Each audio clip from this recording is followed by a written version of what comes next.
تو یہ بسم اللہ الرحمن الرحیم الحمدللہ رب العالمین والصلاة والسلام علی سید الانبیاء والمرسلین اما بعد۔ آج ہم اللہ کی توفیق سے 27ویں حدیث جو ہے وہ اللہ کی توفیق سے پڑھنے جا رہے ہیں الحمدللہ۔ الحدیث السابع والعشرون، 27ویں حدیث ہے۔ عن النواس ابن سمعان رضی اللہ عنہ عن النبی صلی اللہ علیہ وسلم قال البر حسن الخلق، کہ نیکی اچھے اخلاق ہیں، والاثم ما حاک فی نفسک وکرہت ان یطلع علیہ الناس، رواہ مسلم، صحیح مسلم کی یہ روایت ہے۔ نبی کریم صلی اللہ علیہ وسلم، اور جن کے بارے میں ہم نے بات پڑھی تھی کہ نبی کریم صلی اللہ علیہ وسلم کے جو الفاظ ہوتے ہیں وہ نہایت مختصر، ان کی ایک نبی کریم صلی اللہ علیہ وسلم کی احادیث کی جو خصوصیات ہیں، ان خصوصیات میں سے ایک خصوصیت یہ ہے کہ نبی کریم صلی اللہ علیہ وسلم کے جو الفاظ ہوتے ہیں وہ نہایت مختصر لیکن نہایت جامع ہوتے ہیں، نہایت مختصر لیکن نہایت جامع ہوتے ہیں۔ تو اس حدیث میں بھی نبی کریم صلی اللہ علیہ وسلم نے نہایت مختصر بات لیکن نہایت جامع بات فرمائی، اور وہ بات کیا ہے کہ نیکی جو ہے وہ اچھے اخلاق ہیں۔ نیکی کیا ہے؟ اچھے اخلاق ہیں۔ اور اچھے اخلاق کیا ہوتے ہیں یہ ہم پچھلے دروس میں بہت تفصیل سے پڑھ چکے ہیں۔ اچھے اخلاق صرف یہ نہیں ہے کہ جو ظاہری طور پہ ہم اچھے اخلاق سمجھتے ہیں کہ جی کسی سے مسکرا کر بات کرنا، کسی سے جو ہے وہ ہنس کر بات کرنا، کسی سے جو ہے بڑے میٹھے بول بولنا، یہ بھی صرف یہ اچھے اخلاق نہیں ہے، بلکہ اچھے اخلاق جو ہے وہ دو چیزوں کا مجموعہ ہے، ایک انسان کے ظاہر کا اور ایک انسان کے باطن کا۔ انسان کے ظاہر کا تو وہ جو ہم معروف ہے ہمارے ہاں نا، انسان کے باطن کا اچھے اخلاق جس کا تعلق باطن کے ساتھ ہے، وہ باطن کے ساتھ کیا کہ انسان دل میں انسان کے تکبر نہ ہو، دل میں انسان کے ریاکاری نہ ہو، دل میں کسی کے لیے حسد نہ ہو، دل میں کسی کے لیے بغض عداوت نہ ہو، دل میں کسی کے لیے گرج نہ ہو، دل میں کسی کے لیے جو ہے وہ کینہ نہ ہو، دل میں کسی کے لیے اس کو نقصان پہنچانے کا جذبہ نہ ہو۔ تو یہ بنیادی طور پہ یہ بھی جو باطنی پہلو ہے نا، جو دل کے، اس کو کہتے ہیں اعمال القلوب۔ کیا کہتے ہیں؟ اعمال القلوب، یعنی دل کے جو اعمال ہیں، دل کی جو کیفیات ہیں، اس کا بھی بہت تعلق ہے اچھے اخلاق سے، جو آج ہم لوگ نیگلیکٹ کر دیتے ہیں، نظر انداز کر دیتے ہیں۔ تو نیکی کیا ہے کہ اچھے اخلاق ہوں، اور دل سے انسان جو ہے وہ نیک ہو، دل سے انسان کا دل جو ہے نا وہ صاف ہو، انسان کا دل جو ہے وہ چمکا ہو۔ اور جب انسان کا دل جو ہے نا وہ چمکتا ہے، انسان کا دل جو ہے وہ صاف ہوتا ہے، انسان کا دل جو ہے وہ اچھا ہوتا ہے، تو پھر اس کا جو مظہر ہے، اس کے جو مظاہر ہیں وہ انسان کے رویے میں جھلکتے ہیں، انسان کی زبان سے، انسان کے باڈی پارٹس، جوارح جس کو بولتے ہو، تو وہ اسے جوارح سے انسان کے وہ مظاہر جو ہے وہ جھلکتے ہیں۔ اور نبی کریم صلی اللہ علیہ وسلم نے گناہ کے بارے میں کیا فرمایا کہ گناہ وہ ہے جو تمہارے دل میں کھٹکے۔ گناہ کیا ہے؟ جو تمہارے دل میں کھٹکے، جو تمہارے دل میں، وہ جو کہتے ہیں نا ضمیر انسان کو بتاتا ہے کہ یار یہ کام جو میں کر رہا ہوں یہ کام ٹھیک نہیں ہے۔ گناہ وہ جو تمہارے دل میں کھٹکے، وَكَرِهْتَ أَن يَطَّلِعَ عَلَيْهِ النَّاسِ، اور تم اس بات کو ناپسند کرو کہ لوگ جو ہے وہ میرے اس کام کے اوپر مطلع ہو جائیں، یعنی لوگوں کو یہ کام کہیں پتہ نہ چل جائے۔ بس دل میں جو کھٹکا رہے نا جس بات سے کہ یار لوگوں کو کوئی پتہ نہ چل جائے، لوگ کہیں دیکھ نہ لیں، اگر کسی کو پتہ چل گیا تو وہ کیا کہیں گے کہ یہ ایسے کام کرتا ہے۔ تو یہ جو چیز اللہ کے رسول صلی اللہ علیہ وسلم نے ایک جو ہے نا وہ ایک عام سے قاعدہ جو ہے وہ بتا دیا کہ گناہ وہ ہے جو تمہارے دل میں کھٹکتا ہے، گناہ وہ ہے جو تمہارے دل میں نا، جس کے بارے میں ایک وہ ملامت رہتی ہے، ضمیر جو ہے نا وہ ایک ملامت کرتا ہے کہ یار اگر یہ کام میں نے کر لیا تو جو ہے مطلب لوگ جو ہے نا مطلب اس پہ مجھے ملامت کریں گے۔ تو یہ جو ایک وہ چیز ہوتی ہے نا کہ ضمیر انسان کا جو ایک زندہ انسان کا، ایک زندہ روح کا، انسان تو سارے زندہ ہیں جو موجود ہیں، جب روح انسان کی زندہ ہوتی ہے نا تو اس کی جو، جب زندہ روح کی علامت یہ ہے کہ اس کا ضمیر زندہ ہے، جس کو ہم اپنی عام زبان میں کہتے ہیں جی ضمیر زندہ ہے، یا اس فلانے بندے کا تو ضمیر ہی مر گیا، اس کا تو احساس ہی نہیں۔ تو وہ جو ضمیر ہے نا وہ انسان کو ملامت کرتا رہتا ہے کہ یار یہ کام نہ ٹھیک نہیں ہے، اور اس کے لیے انسان کا سلیم الفطرت ہونا ضروری ہے۔ سلیم الفطرت ہونا کہ یہ کا مطلب یہ ہے کہ انسان کی جو فطرت ہے نا وہ مطلب سلیم ہو، یعنی انسان ایسا نہ ہو کہ جس کو آپ عامی زبان میں کہہ سکتے ہیں کہ ضمیر اس کا زندہ ہو۔ تو جس شخص کا ضمیر زندہ ہوتا ہے تو وہ جب بھی کوئی اگر غلط کام کرتا ہے تو اس کا جو ضمیر ہے وہ اس کے اوپر ملامت کرتا ہے، اور یہ بڑی نعمت ہے کہ انسان کا جو ایک اور حدیث کے اندر بھی آتا ہے کہ ایمان کی علامات میں سے یہ ایک علامت ہے کہ جب آپ نیکی کرو تو آپ کو خوشی ہو، اور جب آپ کو کوئی گناہ کرو تو آپ کا جو دل ہے نا وہ اس پہ ملامت کرے۔ یہ بڑی اللہ کی نعمت ہوتی ہے۔ مثال کے طور پہ سمجھنے کے لیے، خدا نہ خواستہ اللہ نہ کرے فجر کی نماز رہ گئی آپ سے، نہ چاہتے ہوئے الارم لگایا تھا، آنکھ نہیں کھلی، اب پورا دن اگر ضمیر ملامت کرتا ہے نا کہ یار نماز رہ گئی میری، چاہے جان بوجھ کے نہیں چھوڑی،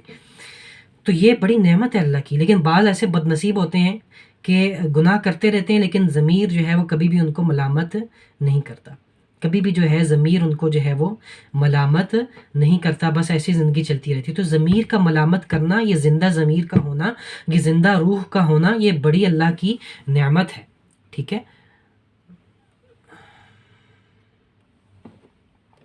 تو یہ اللہ تعالیٰ کی بڑی ایک نعمت ہے، اللہ تعالیٰ کا بڑا ایک احسان ہے کہ انسان کا. تو نبی کریم، میں دوبارہ حدیث رپیٹ کروں تاکہ جو نئے ہمارے دوست آ رہے ہیں، ساتھی آ رہے ہیں، وہ گیٹ کر لیں کہ اللہ کے رسول صلی اللہ علیہ وسلم نے فرمایا کہ نیکی جو ہے وہ اچھے اخلاق ہیں. اور اچھے اخلاق کیا ہوتے ہیں، اس کے ظاہری طور پر کیا ہوتے ہیں اور باطنی طور پر کیا ہوتے ہیں، ہم پچھلے دروس میں بڑی تفصیل سے جو ہے ہم نے اس پہ گفتگو کی تھی. اور آج جو نبی اس یہ نئی بات جو ہمیں پتہ چلی کہ اللہ کے رسول نے فرمایا کہ گناہ وہ ہے جو تمہارے دل میں کھٹکے، جس پہ تمہارا ضمیر ملامت کرے، اور تم اس بات پہ جو ہے تمہیں اس بات پہ اس بات کو ناپسند کرو کہ لوگ اس پہ جو ہے وہ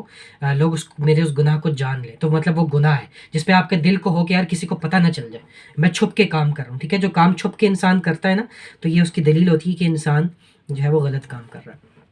اسی بات کو نبی کریم صلی اللہ علیہ وسلم نے ایک اور روایت کے اندر مزید تفصیل سے بیان فرمایا. اسی سے منسلک روایت ہے. وعن وابصہ ابن معبد رضی اللہ عنہ قال اتیت النبی صلی اللہ علیہ وسلم فقال. حضرت وابصہ فرماتے ہیں کہ میں نبی کریم صلی اللہ علیہ وسلم کے پاس حاضر ہوا تو اور میں نے کہا، نبی کریم صلی اللہ علیہ وسلم نے ارشاد فرمایا، جئت تسأل عن البر، کہ وابصہ نیکی کے بارے میں پوچھنے آئے ہو. اب دیکھیں نبی کریم صلی اللہ علیہ وسلم کو پہلے سے پتہ تھی کہ وہ کیا پوچھنے آئے. یہ نبی کریم صلی اللہ علیہ وسلم، ہمارے ماں باپ ان پہ قربان، کہ گویا کہ یہ ان کے سچے نبی ہونے کی دلیل کہ اللہ تعالیٰ وحی کے ذریعے سے ان کو بتا دیتے تھے کہ جو معاملات ہوتے تھے. لیکن یہ وہی اتنا ہی نبی کریم صلی اللہ علیہ وسلم جان پاتے جو اللہ تعالیٰ ان کو مطلع فرماتے. تو ان کو بہرحال پتہ چل گیا کہ اندر کہ نیکی کے بارے میں سوال کرنے آیا کہ نیکی کیا ہوتی ہے. قلت نعم، تو وابصہ رضی اللہ عنہ نے فرمایا کہ جی یا رسول اللہ، نیکی کے بارے میں پوچھیں. نیکی کیا ہوتی ہے، ٹھیک ہے، گناہ کیا ہوتا ہے، اگر کوئی ایک لائن میں پوچھے تو کیسے بیان کریں گے. تو نبی کریم صلی اللہ علیہ وسلم نے ارشاد فرمایا، استفتی قلبک، اپنے دل سے فتویٰ لو. استفتی قلبک فعل امر ہے، اپنے دل سے فتویٰ لو، اپنے دل سے پوچھو، اپنے دل سے سوال کرو کہ نیکی کیا ہوتی ہے. پھر نبی کریم صلی اللہ علیہ وسلم اپنی اس بات کو بڑھاتے ہوئے بیان فرمایا، البر، نیکی وہ ہے، ما اطمأنت الیہ النفس، کہ جس پہ تمہارا نفس مطمئن ہو، جس پہ تمہارا نفس مطمئن ہو. واطمأن الیہ القلب، جس پہ تمہارا دل مطمئن ہو، وہ چیز نیکی ہے. والاثم، اور گناہ یہ ہے، ما حاک فی النفس، جو تمہارے دل میں کھٹکتا ہے، جو تمہارے دل میں کھٹکتا ہے. وتردد فی الصدر، جس پہ تمہارے سینے میں نا تردد ہوتا ہے، جس پہ تمہارے سینے میں نا ہلچل مچتی کہ یار کچھ ٹھیک نہیں کر رہا میں، یہ ضمیر تمہارا نا تمہیں ملامت کرتا ہے کہ یار یہ میں کام ٹھیک نہیں کر رہا. وَإِنْ أَفْتَاكَ النَّاسُ وَأَفْتَوْكَ، چاہے لوگ تمہیں کہتے رہیں کہ جی کوئی بات نہیں خیر ہے، کچھ نہیں ہوتا، لیکن لوگ تمہیں فتویٰ دیتے رہیں، لوگ تمہیں بتاتے رہیں کہ کوئی بات نہیں خیر ہے، لیکن تمہارے دل میں نہ کہیں کھٹکتا ہے کہ یار کچھ نہ کچھ تو غلطی ہے، کچھ نہ کچھ تو مسئلہ ہے. تو یہ نبی کریم صلی اللہ علیہ وسلم نے ضابطہ فرمایا. اب اس پہ میں تھوڑا سا بیان جو ہم نے اس میں تھوڑا سا اضافہ میں یہ کرنا چاہوں گا کہ کچھ چیزیں تو دیکھیں وہ ہیں کہ جو ہمیں وحی کے بغیر پتہ نہیں چل سکتی. ٹھیک ہے، کچھ چیزیں وہ ہیں کہ جو ہمیں وحی کے بارے میں، جو ہمیں علم قرآن و سنت کے بغیر پتہ نہیں چل سکتی. بہت ساری چیزیں احکام شریعت ہیں، ہمیں پتہ نہیں چل سکتے جب تک ہمیں نبی آ کے نہ بتائے. لیکن کچھ چیزیں ایسی ہوتی ہیں جو کہ انسان کی فطرت اور جبلت کے اندر شامل ہیں. یہ جو حدیث ہے یہ ان چیزوں سے متعلق ہے. ٹھیک ہے، مطلب جو چیزیں انسان کے اندر بائی ڈیفالٹ انسان کو پتہ ہے کہ یعنی یہ کام ٹھیک ہے، کہ اب آپ کو کوئی نہیں بھی بتائے، کوئی بچہ ہے مثال کے طور پہ، اس کو نہیں بھی آپ بتائیں گے، مثال دے رہا ہوں کہ مطلب جھوٹ بولنا یا زنا کرنا یا بد نظری کرنا یا چوری کرنا، کسی سے اس کا مال لینا، کسی کے ساتھ ظلم و زیادتی کرنا، کسی کے حقوق تلف کرنا جو ہے برا ہے. ٹھیک ہے نا، یا قانون سازی کے اندر جو ہے وہ ظلم و زیادتی کرنا، تاخیر کرنا وغیرہ وغیرہ، جتنی اوپر سے لے کے نیچے تک پورا اسٹرکچر آف لائف ہے. آپ کسی کو نہیں بھی بتائیں گے نا، کوئی دین سے دور بھی شخص ہوگا وہ بھی کہے گا یار یہ کیا فضول چیز ہے، یہ کیا مطلب، یہ غلط بات ہے یار، یہ مطلب بات ٹھیک نہیں ہے، کوئی دین سے متعلق نہ بھی ہو تب بھی، کیونکہ یہ اللہ تعالیٰ نے فَأَلْهَمَهَا فُجُورَ، قرآن میں اللہ فرماتے ہیں فَأَلْهَمَهَا فُجُورَهَا وَتَقْوَاهَا، اللہ تعالیٰ نے ہر انسان کے نفس کے اندر جو نیکی اور بدی کا جو مادہ ہے نا وہ الہام کیا ہوا ہے۔ ہر انسان کو بنیادی باتیں سب کو پتہ ہیں کہ نیکی کیا ہوتی ہے اور بدی کیا ہوتی ہے۔ تو یہ ہے وہ بنیادی فطرت سلیمہ والی چیزیں کہ جب انسان کی فطرت سلیم ہوتی ہے، انسان کی فطرت جو ہے وہ سلامت ہوتی ہے، انسان گناہوں میں ایسا بڑا نہیں ہوتا، ایسا طاغی نہیں ہوتا کہ بالکل ہی اس کو گناہ کا پتہ ہی نہ ہو، ایسا شخص نہیں۔ تو ہر انسان کو پتہ ہے کہ اچھی چیز کیا ہے، بری چیز کیا ہے، ٹھیک ہے، چاہے وہ آپ اس کو جو ہے وہ بتائیں کہ یا نہ بتائیں۔ تو یہ ان چیزوں کا، باقی کچھ چیزیں ایسی ہوتی ہیں جیسے جو جزئیات ہیں، جو شریعت کی احکام ہیں، ٹھیک ہے نا، مثال کے طور پہ نماز ہے یا روزوں کی باریکیاں، وہ تو ظاہری بات ہے آپ کو جب تک وحی نہ ہو تو انسان کو پتہ نہیں ہوتا نا، لیکن جو ایک موٹا موٹا ایک اصول ہے، تو یہ حدیث جو ہے کہ گناہ وہ جو تمہارے دل میں کھٹکے اور تم اس بات پہ مطلب پریشان ہو کہ لوگ کہیں اس کو جان نہ لیں، تو یہ ان فطرت سلیمہ اور ان بنیادی چیزوں کے حوالے سے متعلق ہے۔ انشاءاللہ سوالات جو ہے، آپ اگر کوئی سوالات ہوں تو اس کو لکھ لیجیے گا، ہم آخر میں سوالات لیں گے انشاءاللہ۔ تو یہ بسم اللہ الرحمن، حدیث 28ویں حدیث ہے، الحدیث الثامن والعشرون، عن ابی نجیح الارباز ابن ساریہ، حضرت ارباز ابن ساریہ رضی اللہ عنہ فرماتے ہیں کہ وعظنا رسول اللہ صلی اللہ علیہ وسلم موعظۃ۔ اشمل میری آواز آ رہی ہے نا ٹھیک؟ میری آواز ٹھیک آ رہی ہے؟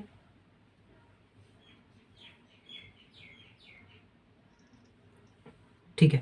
وعظنا رسول اللہ صلی اللہ علیہ وسلم، کہ رسول اللہ صلی اللہ علیہ وسلم نے ہمیں واعظ فرمایا۔ وعظنا ہمیں واعظ فرمایا، کس نے؟ رسول اللہ صلی اللہ علیہ وسلم۔ رسول اللہ پڑھیں گے، پیش پڑھیں گے، کیوں پڑھیں گے؟ کیونکہ فاعل ہے، ٹھیک ہے، فاعل ہے، مفعول کیا ہے اس میں؟ نہ ہم، ہمیں واعظ فرمایا۔ کیا فرمایا؟ واعظ فرمایا۔ واعظ جو ہے فعل ہے، ہمیں فرمایا، ہم جو ہے مفعول ہے، اور کس نے فرمایا؟ رسول اللہ، تو رسول اللہ جو ہے فاعل ہے، اس لیے اس کے اوپر پیش آئی ہے۔ وعظنا رسول اللہ صلی اللہ علیہ وسلم موعظۃ، نبی کریم صلی اللہ علیہ وسلم نے ہمیں جو ہے وہ واعظ فرمایا، وجلت منہا القلوب، کہ جس سے ہمارے دل ڈر گئے، وظرفت منہا العیون، اور ہماری آنکھیں بہہ گئیں۔ اب کتنی دیکھیں پیاری عربی ہے، کتنی فصیح و بلیغ عربی ہے۔ وجلت منہا القلوب، کہ دل ہمارے ڈر گئے، وظرفت منہا العیون، آنکھیں ہماری بہہ پڑیں۔ فقلنا یا رسول اللہ صلی اللہ علیہ وسلم، ہم کہہ اٹھے یا رسول اللہ صلی اللہ علیہ وسلم، اے اللہ کے رسول، کأنہا موعظۃ مودع، یا رسول اللہ ایسا معلوم ہوتا ہے کہ جیسے یہ الوداعی نصیحتیں ہیں، یہ الوداعی خطبہ ہے۔ جیسے کوئی کلاس ہوتی ہے نا، مثال کے طور پہ، اب مثال کے پہ اگر ہماری کوئی آخری کلاس ہے تو ہم اس میں کوئی ایسی باتیں کریں گے، مثال کے پہ ہماری الوداعی کلاس ہوگی تو میں آپ کو مثال کے پہ نصیحتیں کروں گا کہ دیکھو جو ہے تقوی جو ہے وہ اپنائے رکھنا، روزانہ جو ہے مثال کے طور پہ یہ کام تم لوگوں نے کرنے ہیں، قرآن کی تلاوت کرتے رہنا، ٹھیک ہے، اپنے اعمال کی حفاظت کرنا، مطلب کچھ ایسی بندہ باتیں کرتے ہیں، انسان کہتے ہیں یار ایسا لگتا ہے کہ آخری کلاس ہے۔ اسی طرح بعض اوقات جب بزرگ ہوتے ہیں کوئی ایسی باتیں کر رہے ہوتے ہیں کہ لگتا ہے کہ بس اب نا یہ ان بزرگ کی جو ہے یہ آخری باتیں لگ رہی ہیں، اب اس کے بعد لگتا ہے کہ دنیا سے کوچ فرمانے لگے، تو نبی کریم صلی اللہ علیہ وسلم نے بھی ایسی کچھ باتیں فرمائی تو صحابہ بھانپ اٹھے، دل ان کے کیوں ڈر گئے، آنکھیں کیوں بہہ اٹھیں، کہ صحابہ کو پتہ چل گیا کہ لگتا ہے اب نبی کریم صلی اللہ علیہ وسلم جو ہے اس دنیا سے رخصت ہونے والے ہیں۔ تو نبی کریم صلی اللہ علیہ وسلم اس دنیا سے رخصت ہونے والے ہیں، تو اس لیے جو ہے ان کے دل ڈر گئے اور آنکھیں جو ہے نا ان کی بہہ، اور کہا انہوں نے کہ یا رسول اللہ لگتا ہے کہ آخری بات فرما رہے ہیں، ہمارے سے آخری خطبہ دے رہے ہیں۔ تو صحابہ نے کہا کہ جب آخری خطبہ ہے، آخری ایسا لگتا ہے کہ آخری بات فرمائیں، فاوصنا، ہمیں کوئی وصیتیں فرما دیں، اپنی کوئی پیاری پیاری نصیحتیں فرما دیں ہمیں۔ تو قال، اب اللہ کے رسول نے نصیحتیں فرما رہی ہیں، وصیت کہہ لیں یا نصیحت اور وصیت بات ایک ہی ہوتی ہے، وصیت میں فرق یہ ہوتا ہے کہ وہ آخری جو آپ کی یعنی مرنے سے پہلے جو آپ فرماتے ہیں اس کو وصیت کہتے ہیں، ہوتی نصیحت ہی ہے۔ تو اب اللہ کے رسول نے مختصر بات کی لیکن جامع، فرمایا اوصیکم بتقوی اللہ عز وجل، میں تمہیں وصیت کر کے جاتا ہوں کہ اللہ کا تقوی جو ہے اختیار کرنا۔ اس سے ہمیں یہ بات پتہ چلتی ہے کہ بزرگوں کے لیے بالخصوص یا اپنے چھوٹوں کے لیے جب بھی آپ نصیحت و وصیت کریں، جیسے ہم لوگ جب بھی کوئی نصیحت لکھتے ہیں، کوئی وصیت لکھتے ہیں، ساری باتیں اس میں دنیا کی، جی میرا مال ہے اس کو یوں کر لینا، اس کو یوں کر لینا، اس کو ایسے کر لینا، اس کو ویسے کر لینا، اس کو یوں کر لینا، اس کو فلانا کر لینا، ٹھیک ہے۔ ہمیں چاہیے کہ بچوں کو سب سے پہلے جو اپنی وصیت کریں وہ تقوی کی نصیحت کریں، سب سے پہلے جو نصیحت کریں وصیت کریں وہ توحید کی نصیحت کریں، ٹھیک ہے۔ سب سے پہلے جو ان کو نصیحت اور وہ بات بتائیں تو وہ دین کے اوپر چلنے کی نصیحت و وصیت کریں۔ تو نبی کریم صلی اللہ علیہ وسلم نے، اور یہ قرآن سے بھی ہمیں اسلوب ملتا ہے، آپ دیکھیں نا سورہ لقمان میں حضرت لقمان جب ان کو نصیحت کرتے ہیں اپنے بیٹے کو، تب بھی دیکھ لیں کیا ان کی نصیحت ہے کہ اللہ سے شرک مت کرنا، نماز قائم کرنا، اور مطلب نیک لوگوں کا یہ حضرت ابراہیم کی نصیحتیں دیکھ لیں اپنی اولاد کو، حضرت اسحاق کی، سب کی انبیاء کو دیکھ لیں کہ جب اپنے بچوں کو نصیحتیں کرتے تھے تو کیسے نصیحت کرتے تھے، یا وصیت کرتے تھے تو کیسے وصیت کرتے تھے کہ میرے بعد اللہ سے شرک نہ کرنا۔ بھائی اللہ کے نبی ہیں وہ، حضرت ابراہیم کو دیکھیں، حضرت اسحاق کو دیکھیں، اللہ کے نبی ہیں، بچے ان کے دیکھیں اسماعیل اسحاق جیسے، یعنی کیا نبیوں کا گھرانہ کوئی گمان کر سکتا ہے کہ شرک کریں گے اللہ سے؟ کوئی تصور کر سکتا ہے کہ اللہ سے شرک کریں گے؟ نہیں کر سکتے نا، لیکن پھر بھی وصیت کر کے جا رہے ہیں کہ اللہ سے شرک مت کرنا، وصیت کر کے جا رہے ہیں اللہ سے شرک مت کرنا۔ تو ہمارے بچے اور آپ کے بچے کس کھیت کی مولی ہیں بھائی؟ ہمارے گھرانے، آپ کے گھرانے کس کھیت کی مولی ہیں کہ ان کے اندر بدعات نہ آئے، ان کے اندر خرافات نہ آئے، ان کے اندر شرک و بدعت یہ چیزیں نہ آئے؟ آ سکتے ہیں، اللہ سے ڈرنا چاہیے اور دعا کرنی چاہیے اور وصیت نصیحت کرنی چاہیے کہ اللہ ہمارے اولاد کے اندر تا قیامت میری نسل سے جتنی ہماری اولادیں آئیں، دعا کرنی چاہیے کہ وہ کبھی ان کے اندر شرک نہ آئے، اور اس کو اپنی دعاؤں کا حصہ بنانا چاہیے کہ ہماری اولادیں تا قیامت وہ توحید کے اوپر قائم رہیں، نبی کی سنت کے اوپر قائم رہیں۔ آمین۔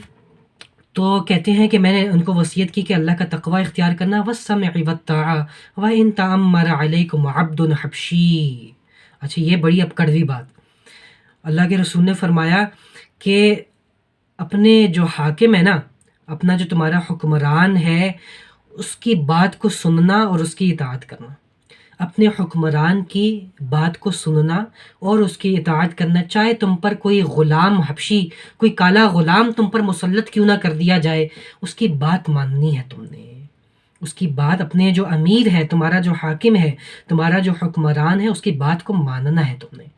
اس کے خلاف بغاوت نہیں کرنی، اس کے خلاف جو ہے کیونکہ کیوں ہوتا کیا ہے کہ جب حکمران کی بات نہیں مانی جاتی، حکمران کے خلاف، یہ جیسے ہمارے ملک میں بھی یہ اللہ معاف کریے ایک ناسور ہے، ہر وقت جو ہے مظاہرے، ہر وقت احتجاج، ہر وقت جو ہے جلسے، ہر وقت جو ہے بکواسیات، اس سے ہوتا کیا ہے کہ عامت الناس کو نقصان ہوتا ہے۔ کس کا نقصان ہوتا ہے؟ عام عوام الناس کا نقصان ہوتا ہے، اور ملک کے اندر یا آپ کے جو ماحول کے اندر ایک انارکی کریٹ ہوتی ہے، ہر وقت ایک جو ہے نا ایک تذبذب کی کیفیت۔ آپ کو ماشاءاللہ مجھ سے زیادہ پڑھے لکھے ہیں دنیاوی اعتبار سے، کہ آپ نے دیکھا ہو کہ جب بھی کوئی یہ احتجاج وغیرہ یہ معاملات ہوتے ہیں تو کیا ہوتا ہے جی، معیشت وہ ڈراپ ہو رہی ہے، وہ جو ہے کیا وہ اس کے وہ کیا کہتے ہیں اس کا اسٹاک ایکسچینج، شیئرز اوپر نیچے اور فلانا دکان، بہت سارے معاملات، تو ایک ملک کے اندر ایک نیشنلی طور پہ، انٹرنیشنل طور پہ ایک جو ہے انارکی کریٹ ہوتی ہے۔ تو نبی کریم صلی اللہ علیہ وسلم نے فرمایا کہ اپنے جو حکمران کی اطاعت کرنی ہے، چاہے کوئی غلام حبشی تم پر جو ہے وہ مسلط کر دیجیے۔ ہاں ایک چیز ہے جس میں حکمران کے خلاف بغاوت بھی ہو سکتی ہے اور حکمران کے خلاف جو ہے نکلا جا سکتا ہے، اور اس کی پھر اپنی ایک شروط ہے، وہ کہ جب تک وہ قرآن کے مطابق تمہارے اوپر فیصلہ کرتے رہے تم نے اس کی بات کو ماننا ہے، جب تک وہ اسلام کے مطابق تم پر فیصلہ کرتا رہے تب تک تم نے اس کی بات کو ماننا ہے۔ جہاں پر وہ اسلام کے خلاف، قرآن و سنت کے خلاف تمہارے اوپر فیصلے کرے،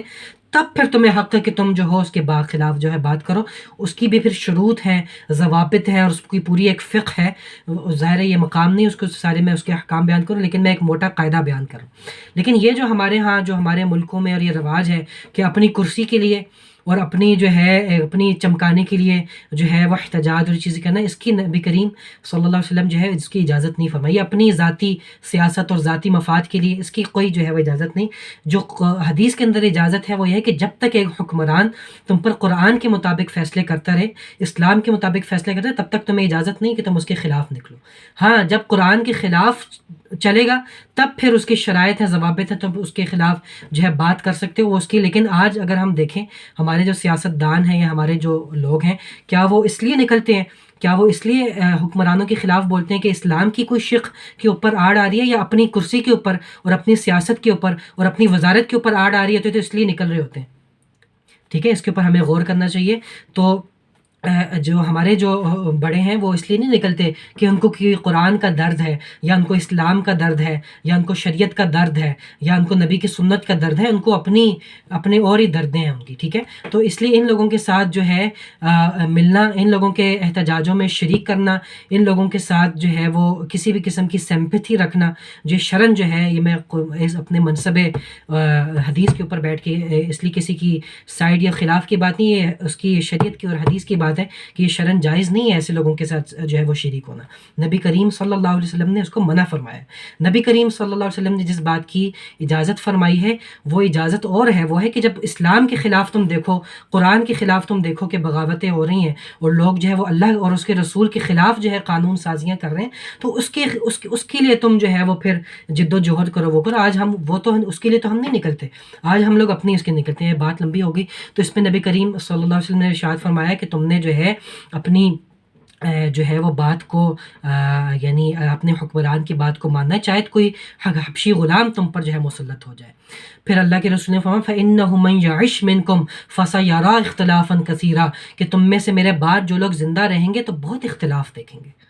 یہ بھی اللہ کے رسول کی سچی نبوت کی دلیل دیکھیں کہ اللہ کے رسول نے پہلے فرما دیا تھا کہ میرے بعد جو تم لوگ زندہ رہو گے نا تو بہت فتنے دیکھو گے، بہت اختلاف دیکھو گے۔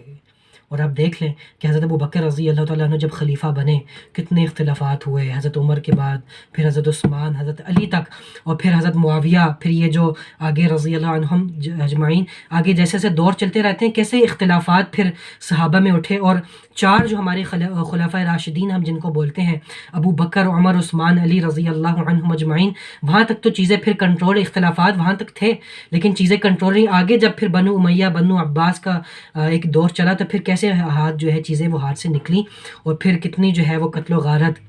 یہاں تک کہ بہت سارے پھر تاریخی وہ چیزیں ہوئی۔ تو یہ اختلاف تھا جو نبی کریم صلی اللہ علیہ وسلم نے پہلے بتا دیا تھا کہ اختلاف ہوگا، اور پھر اس کا اللہ کے رسول نے، اور یہ اختلاف تو بالکل ہی بعد میں شروع ہوا، اب تو مطلب اس اختلاف کی کوئی وہی نہیں ہے جتنا اختلاف اب ہے، اور مسلمان کو مار رہا ہے کہ کلمے کے نام پہ اوپر، اور پتہ نہیں کیا کچھ ہو رہا ہے، اور کیا اختلافات جو اب ہیں، جس نوعیت کے اب اختلافات ہیں وہ تو بھول ہی جائیں کیا اختلافات ہیں، پہلے تو اس کا گمان بھی نہیں تھا۔ تو اس فتنے کے دور میں اللہ کے رسول نے کیا فرمایا، ہمیں کیا نصیحت فرمائی، فَعَلَيْكُمْ بِسُنَّتِي، تم پہ لازم ہے کہ میری سنت کو تھام لینا۔ جب اختلافات کو دیکھو، جب فتنوں کو دیکھو تو تم پہ لازم ہے کہ میری سنت کو تھامے رہنا، میری سنت پہ نا توقف۔ آج ہم لوگوں کی کیوں ہلاکت بربادی ہے، کہ آج ہم لوگ کیوں ایک دوسرے کے دشمن بنے ہوئے کہ ہم نے نبی کریم صلی اللہ علیہ وسلم کی سنت کو جو ہے وہ چھوڑ دیا۔ اور اللہ کے رسول فَعَلَيْكُمْ بِسُنَّتِي، میری سنت کو تھامے رکھنا، وَسُنَّتِ الْخُلَفَاءِ الرَّاشِدِينَ الْمَهْدِيِّينَ، اور میرے ہدایت یافتہ جو خلفاء ہیں نا چار، میرے ہدایت یافتہ جو چار خلفاء ہیں، ابو بکر، عمر، عثمان، علی، ان کی بھی سنت کو تھامے رکھنا۔ یعنی یہ جو ہمارے چار جو ہم کہتے ہیں صحابہ، تمام کے تمام صحابہ ہمارے سروں کا تاج ہیں، تمام کے تمام صحابہ ہمارے لیے قابل عزت و احترام، لیکن یہ جو شروع کے جو چار خلفاء ہیں ان کی خاص ایک فضیلت کہ اللہ کے رسول کی حدیث کے اندر آئی ہے کہ ان کی سنت کو بھی ہے تم نے مضبوطی سے تھامے رکھنا۔ عضوا علیہ بالنواجذ، اپنے جبڑوں سے نا اس کو پکڑ لینا، اپنے جبڑوں سے اس کو مضبوطی سے تھام لینا۔ وَإِيَّاكُمْ وَمُحْدَثَاتِ الْأُمُورِ، اور تمہیں نئی نئی چیزوں سے بچے رہنا، ٹھیک ہے، نئی نئی چیزوں سے باز رکھنا، دین کے اندر نئی نئی چیزوں سے باز رہنا۔ فَإِنَّ كُلَّ بِدْعَةٍ، ایک روایت میں تھا فَإِنَّ كُلَّ مُحْدَثَةٍ بِدْعَةٍ، کہ دین کے اندر ہر نئی چیز بدعت ہے، وَكُلَّ بِدْعَةٍ ضَلَالَةٍ، اور ہر بدعت جو ہے وہ گمراہی ہے، اور ایک اور روایت کے اندر آتا ہے وَكُلَّ ضَلَالَةٍ فِي النَّارِ، اور ہر گمراہی جو ہے وہ آگ کے اندر جائے گی۔ تو اللہ کے رسول نے فرمایا کہ اختلاف کے زمانے کے اندر کیا کرنا ہے تم نے، اختلاف کے زمانے کے اندر تم نے میری سنت کو تھامنا ہے، میرے خلفاء کی سنت کو تھامنا ہے، دین کے اندر نئی نئی چیزوں سے بچنا ہے، کہ دین کے اندر جو نئی چیزیں ایجاد ہوتی ہیں وہ بدعت ہوتی ہیں، اور ہر بدعت گمراہی ہوتی ہے، اور ہر گمراہی آگ میں جاتی ہے، ٹھیک ہے۔ اور بدعت کے اوپر تفصیلی گفتگو ہم پچھلے دروس میں کر چکے ہیں، بدعت کی کتنی اقسام ہوتی ہیں، بدعت کی کیا شرعی تعریف ہوتی ہے، بدعت کی کیا اقسام ہے، بدعت سے کیسے بچنا ہے، بدعت کے بارے میں عقلی دلائل، نقلی دلائل، یہ تمام چیزیں الحمدللہ الحمدللہ ہم پچھلے دروس کے اندر پڑھ چکے ہیں، وہ ریکارڈنگ بھی موجود ہے، اس کو میں شیئر بھی کر دوں گا دوبارہ، اور بدعت کے اوپر انشاءاللہ دوبارہ بھی ہم گفتگو کرتے رہیں گے۔ آج ہم نہیں کریں گے کیونکہ اتنا ہمارے پاس وقت نہیں ہے، ٹھیک ہے؟ اللہ عمل کی توفیق ہے۔ آخری حدیث ہم دیکھتے ہیں اگر ہم پڑھ سکتے ہیں، ورنہ پھر ہم سوال و جواب کا سلسلہ شروع کرتے ہیں۔ تو آخری جو ہماری جو 29ویں حدیث ہے وہ بہت لمبی ہے، تو وہ آج مکمل نہیں ہو سکے گی انشاءاللہ۔ تو اگر آپ لوگوں کے سوالات ہیں تو ہم سوالات یہاں پہ لے لیتے ہیں، اگر نہیں سوال تو پھر ہم 29ویں حدیث پڑھ لیتے ہیں۔ کسی کا کوئی سوال ہے یہاں تک؟